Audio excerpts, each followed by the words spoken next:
It wasn't until 26th January 1950 that the Indian Constitution came into effect and India became a sovereign state, declaring it a republic. So, happy Republic Day to you all. Today we are celebrating its 73rd Republic Day. Let's highlight some points back to 26 January. With the independence of India on August 15, 1947, the Constituent Assembly became a sovereign body responsible for framing the constitution as well as making ordinary laws. Now, the work of Constituent Assembly was organized into 5 stages.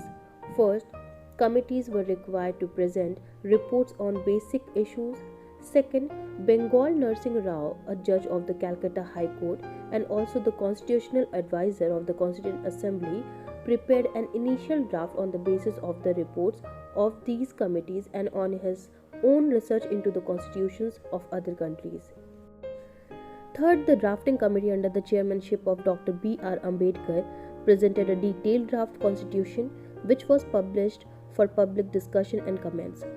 Criticism and counter criticisms in the press in turn molded the nature of the consensus that was ultimately reached on specific issues. Fourth, the draft constitution was debated and amendments proposed. Fifth, the constitution of India was adopted. If I find the constitution being misused, I shall be the first one to burn it. This is said by Dr. Bhimrao Ramaji Ambedkar. He was the father of the Indian Constitution. He was an ambitious leader, journalist, economist, and social reformer who fought for discrimination against the untouchables. On August 29, 1947, he formed a committee of 7 members, calling it the Drafting Committee. This drafting committee members were Dr. B.R. Ambedkar, he was the chairman, G.B. Pant, K.M. Munshi, Alladi Krishnaswamy Iyer, N. Gopalaswamy Iyengar, B.L. Mitra, later replaced with Madhav Rao, Syed Muhammad Sadullah, D.P. Khaitan, who died in 1948 and hence T.T. Krishnamachari was appointed. Dr. Ambedkar then moved a motion that the constitution as settled by the Constituent Assembly be passed. On November 26, 1949, the people of India in the Constituent Assembly adopted, enacted, and gave to themselves the Constitution of the Sovereign Democratic Republic of India. Dr. Rajendra Prasad, as President of the Assembly, signed the document. Hence, we celebrate Constitution Day of India on 26 November. There were 284 members who actually signed the Constitution on 24th January 1950, which was the last day of the Assembly.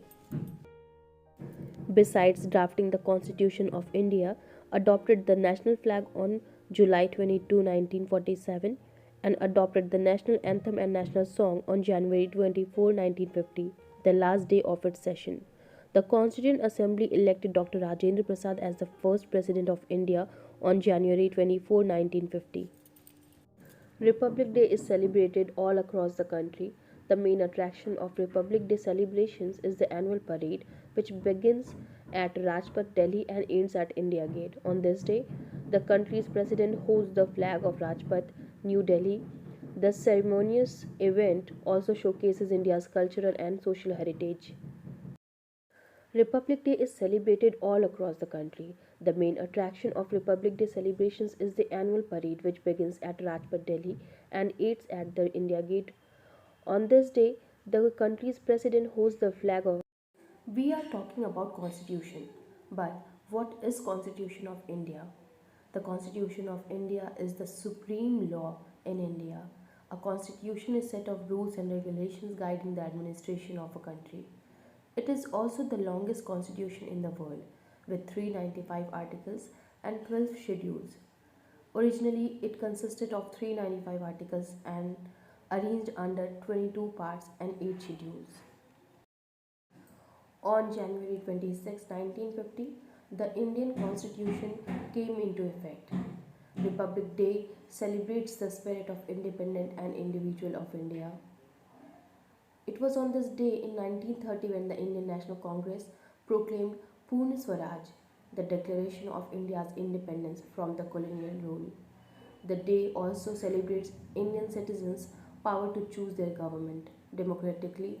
The nation celebrates this day as the national holiday for the establishment of the Indian Constitution.